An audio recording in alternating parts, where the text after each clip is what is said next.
Could you tell me a bit about your favorite place? So I have many favorite places, but my current favorite place is probably the Peak District. I'm going back there this summer. There's something about the Peak District. I think it's the culture, the history, the food, the environment. It's just very peaceful, and the pace of life there is very slow, which is a really nice and welcome change to have. I think for anyone in academia, where I think you're constantly juggling with several different things at once. And it's just a nice, peaceful escape away from the weekend. So I'm very looking, forward to going back there again this summer. When was the first time you go to Peak District? So the first time I went there was, I think, back in 2022 spring. When a friend of mine came to visit from the U.S. and she really wanted to visit the Peak District. And I was so impressed with the scenery and the space, because in Canada, where I grew up, there are so many places to go for a hike. You have so much space. And I think the Peak District is actually probably the first national park I've been here in the UK.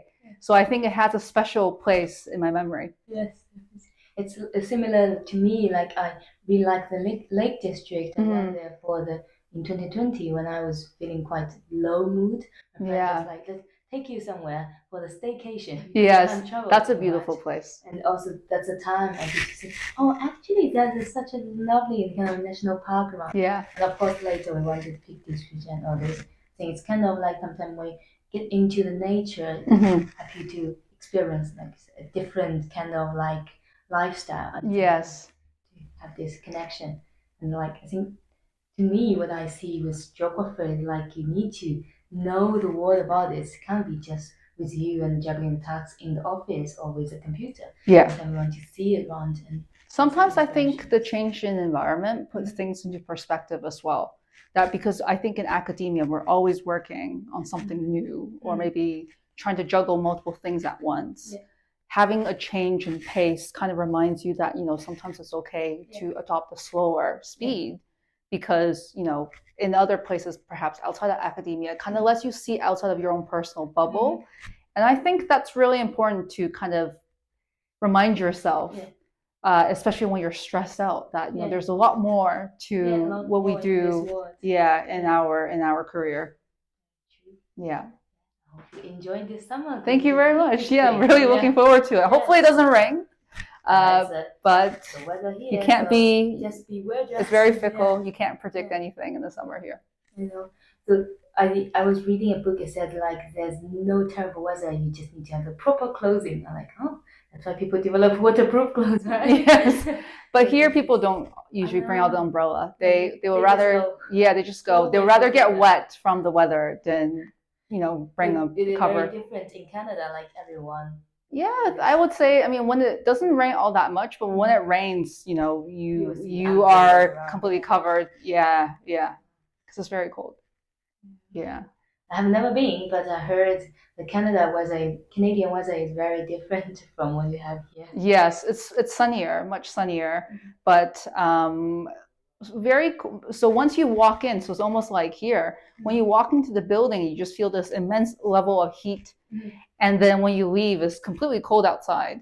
So you're basically going from 0-degree weather to like 35-degree easily when you walk inside. It's on very, very extreme angles.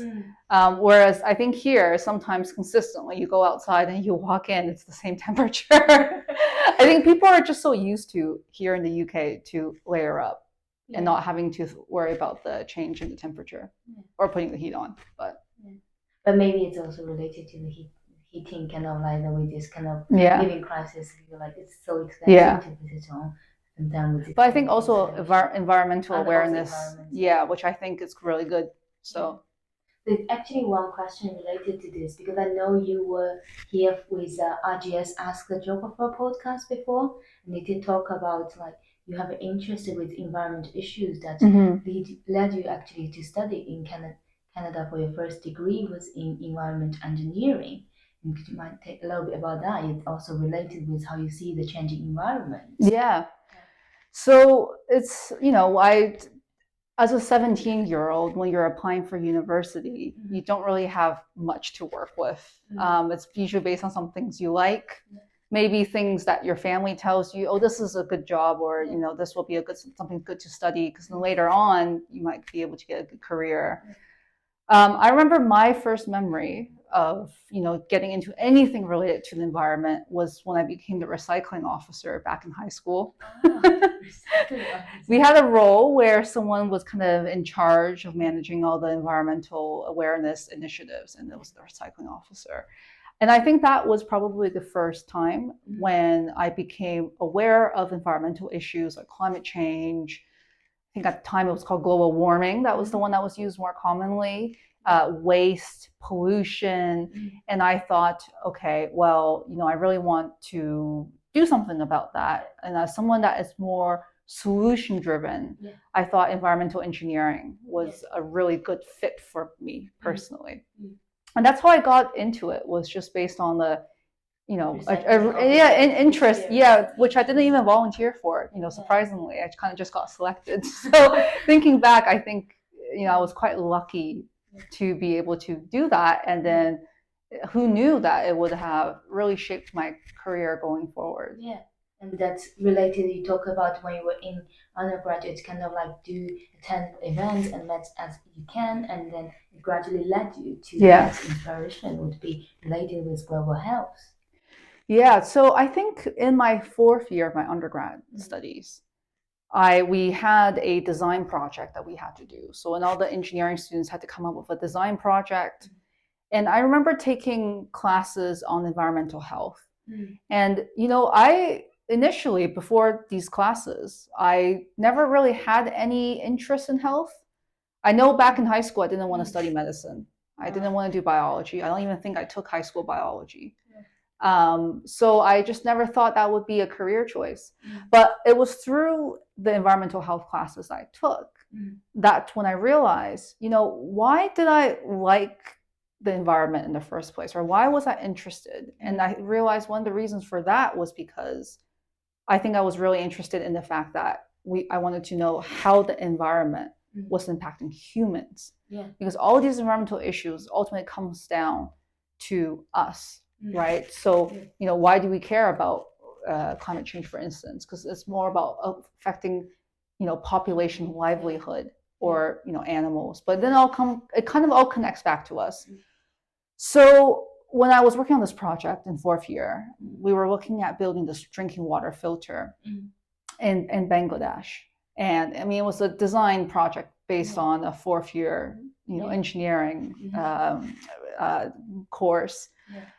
And although it was a very challenging thing to do, and I don't really think our filter ended up working in the way that we wanted to work, the biggest takeaway for me was that even though we can build the technology, sometimes people don't use the technology, right? So then what are the reasons for why people don't use these solutions when they are present?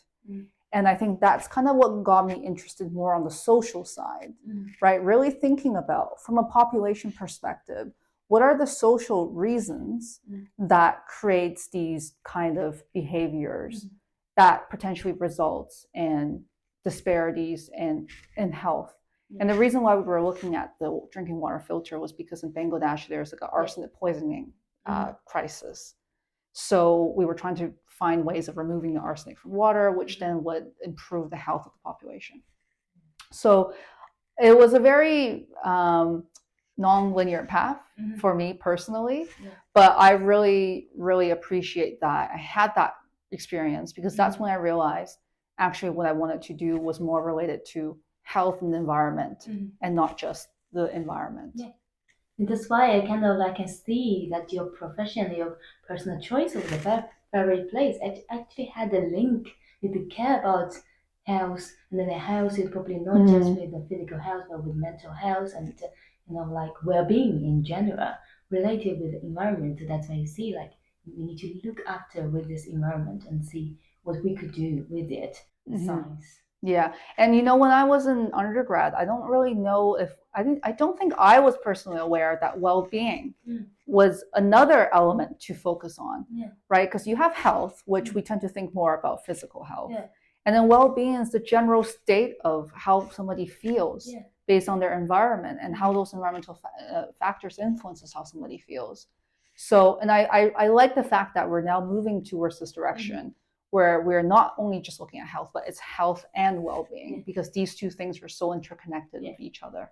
Yeah, I would say so. It's not just about you have a so-called health body. You also need to be in health mind and health attitude to face all the challenges or enjoy the life. Absolutely. Yeah.